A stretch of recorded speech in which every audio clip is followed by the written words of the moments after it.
Welcome to cooking with simply. இன்றைக்கி நம்ம ஒரு கார கொழுக்கட்டை எப்படி பண்ணுறதுன்னு பார்க்கலாமா? ரொம்பவே டேஸ்டியாக இருக்கும். இது வந்து என்னோடய ஃப்ரெண்ட் ப்ரீத்தான்னு ஒருத்தவங்க தான் எனக்கு இந்த ரெசிபி ஷேர் பண்ணியிருந்தாங்க. தேங்க்ஸ் ப்ரீத்தா.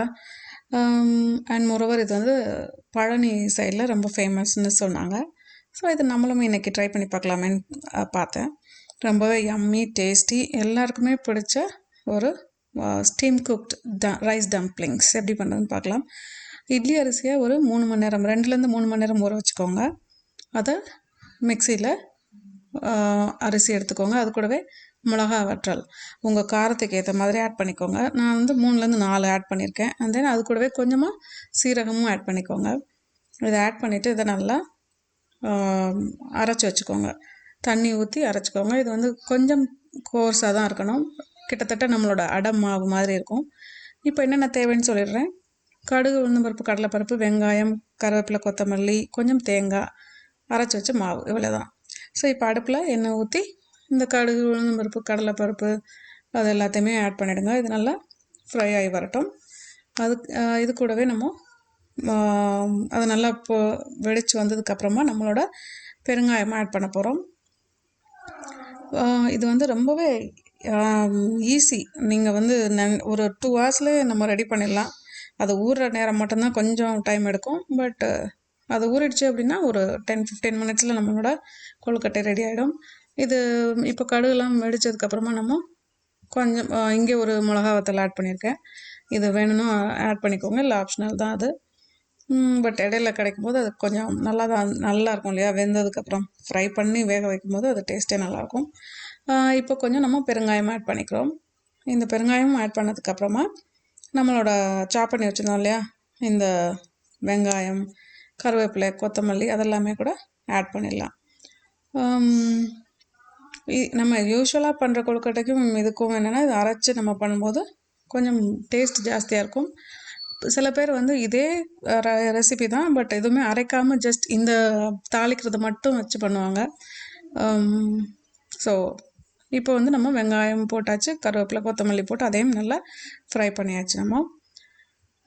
அதுக்கப்புறமா இதை நல்லா சாட்டை பண்ணி எடுத்ததுக்கப்புறமா நம்ம முக்கியமான ஐட்டம் இந்த மாவு. இதை வந்து நம்ம அதில் ஆட் பண்ணிவிடுங்க. ரொம்ப தண்ணி ஊற்றி அரைச்சிடாதீங்க. கொஞ்சம் கொரகொரப்பாக தான் இருக்கணும். அதுவும் இல்லாமல் கொஞ்சமாக தண்ணி ஊற்றி அரைச்சாலே போதும். ஏன்னா நம்ம மிக்ஸ் பண்ணி கிண்டணும். அதை நிறைய தண்ணி ஊற்றிட்டிங்க அப்படின்னா அது டைம் எடுக்கும், அது குக் ஆகி வர்றதுக்கு. ஸோ இதை நல்லாவே குக் பண்ணிவிடுங்க. நல்லா வந்து வெந்து வரட்டும். எனிவே நம்ம வந்து ஸ்டீம் குக் தான் பண்ண போகிறோம். பட் ஸ்டில் நம்ம வந்து உருண்டை பிடிக்கணும் இல்லையா? கொழுக்கட்டை பிடிக்கிற அளவுக்கு அது ரெடியாக இருக்கணும். அப்படின்னா நம்ம வந்து கொஞ்சம் மிதமான தண்ணி ஊற்றணும். நிறைய ஊற்றிட்டோன்னா அப்புறம் சாம்பார் மாதிரி ஆகிடும். அப்போ நம்ம ஒன்றும் பண்ண முடியாது. ஸோ அதனால் கொஞ்சம் அரைக்கும் போது கொஞ்சம் கொஞ்சமாக ஊற்றி அரைச்சிக்கோங்க. இப்போ நம்ம உப்பும் ஆட் பண்ணிடுறோம். உப்பு ஆட் பண்ணதுக்கப்புறமா இதை வந்து இப்படி கிண்டும் போது இதெல்லாம் வந்து அடுப்பில் லோ ஃப்ளேமில் வச்சுக்கோங்க. ரொம்ப ஹை ஃப்ளேமில் இருந்தது அப்படின்னா கண்டிப்பாக அடி பிடிக்கும். அண்ட் மோரோவர் நம்ம ஸ்டெயின்லெஸ் ஸ்டீலில் குக் பண்ணும்போது கண்டிப்பாக அடி பிடிக்கும். ஸோ அதனால் நீங்கள் லோ மீடியமில் வச்சுக்கோங்க. அப்போ கொஞ்சம் ஈஸியாக இருக்கும். ஸோ இப்போ நம்மளோட கொழுக்கட்டை மாவு ரெடி ஆகிடுச்சு. அப்படியே அந்த பாத்திரத்துலேருந்து அதுவே வெளியில் வந்துடும். ஸோ அதனால் உங்களுக்கு அந்த பிரச்சனையே இருக்காது. ஒட்டிக்குமா என்ன அதெல்லாம் பயமே இல்லை. நல்லா வெந்துடுச்சுன்னா நம்ம கிண்டி எடுத்துடலாம். இப்போ நம்ம துருவி வச்சுருந்த தேங்காய் ஆட் பண்ணிக்கோங்க.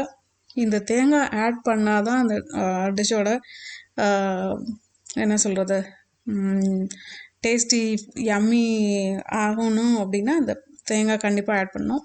கொஞ்சம் ஆட் பண்ணிக்கோங்க. உங்களுக்கு பிடிக்கல அப்படின்னா ஸ்கிப் பண்ணிவிட்டு கூட ட்ரை பண்ணி பாருங்கள். பட் தேங்காய் ஆட் பண்ணால் குழந்தைங்களுக்கு ரொம்ப பிடிக்கும். ஸோ அதனால் கொஞ்சம் தேங்காய் துருவலும் ஆட் பண்ணிவிட்டு இதை நல்லா வதக்கி கிண்டி எடுத்துடுங்க. ஆற வச்சுட்டு சுட பண்ணிங்கன்னா கொஞ்சம் கஷ்டமாக இருக்கும். ஸோ அதனால் ஒரு ஃபியூ மினிட்ஸ் ஆற வச்சுட்டு பக்கத்தில் கொஞ்சம் ரொம்ப ஹாட்டாக இருந்ததுன்னா தண்ணியில் டிப் பண்ணிவிட்டு நீங்கள் டம்ப்ளிங்ஸ் அந்த கொழுக்கட்டையை நீங்கள் ரெடி பண்ண ஆரம்பிச்சிடுங்க. நீங்கள் கொஞ்சம் கொஞ்சமாக பண்ண ஆரம்பிக்கும் போதே அது ஆறிடும். ஸோ அதனால் அப்புறம் நமக்கு தண்ணி தேவையில்ல, வேணால் எண்ணெய் ஊற்றி தொட்டுக்கோங்க. உங்கள் இஷ்டம்தான், எது வேணாலும் ஓகே. பட் இதில் நம்ம எண்ணெய் ஊற்றி கிண்டியிருக்கோம் இல்லையா? ஸோ அதனால் லாஸ்ட் இறக்கும் போது கூட கொஞ்சம் எண்ணெய் ஊற்றி எடுத்துக்கோங்க. அது வந்து ஸ்மூத்தாக வந்துடும். இப்போது நம்மளோட இந்த கொழுக்கட்டை பிடிக்கிற அந்த டம்ப்ளிங்ஸ் இது இருக்கு இல்லையா அச்சு, அந்த மோல்டில் கூட நீங்கள் இது மாதிரி பண்ணிக்கலாம் கொழுக்கட்டையாக. அப்படி இல்லை அப்படின்னா நீங்கள் எப்போதும் உருட்டுற மாதிரி கையிலே நீங்கள் ஒரு டீ எடுத்து வச்சுக்கலாம். இல்லை பிடி கொழுக்கட்டை மாதிரி பிடிச்சும் வச்சுக்கலாம். ஸோ நம்ம ஒவ்வொரு ஷேப்பில் என்னென்ன அவைலபிளாக இருக்கோ அது எல்லாத்தையும் யூஸ் பண்ணிக்கோங்க. இது எல்லாமே ஃபுல்லும் ரெடி பண்ணதுக்கப்புறமா நீங்கள் ஸ்டீம் குக் பண்ணுங்கள். ஸோ தட் உங்களோட வேலையும் ஒரே மாதிரி முடிஞ்சிடும், ஈஸியாகவும் இருக்கும். ஸோ நம்ம எல்லாத்தையுமே ரெடி பண்ணி வச்சுக்கலாம். வச்சுட்டு ஒரு நல்ல கோகோனட் சட்னி, தேங்காய் சட்னி தான் இதுக்கு செம்ம டேஸ்ட்டாக இருக்கும். ஸோ அந்த தேங்காய் சட்னியை வச்சு சாப்பிட்டீங்கன்னு வச்சுக்கோங்களேன், சூப்பராக இருக்கும். இட்லி பாத்திரத்தில் தண்ணி ஊற்றிக்கோங்க, அதை கொதிக்க வச்சுட்டு அதுக்குள்ளே துணியெல்லாம் போட்டுட்டு அதில் ஈரமாக்கிட்டு அதுக்கப்புறமா அந்த உங்களோட கொழுக்கட்டையை வச்சு ஒரு 5 to 7 minutes குக் பண்ணிங்கன்னா உங்களோட அழகான எம்மியான கொழுக்கட்டை ரெடி ஆகிடுச்சு. இதை நீங்களும் ட்ரை பண்ணிவிட்டு உங்கள் ஃபீட்பேக் அண்ட் கமெண்ட்ஸை கொடுங்க. குக்கிங் வித் சிம்ப்ளிக்கு மறக்காமல் சப்ஸ்கிரைப் பண்ணுங்கள், ஷேர் பண்ணுங்கள். தேங்க்ஸ்.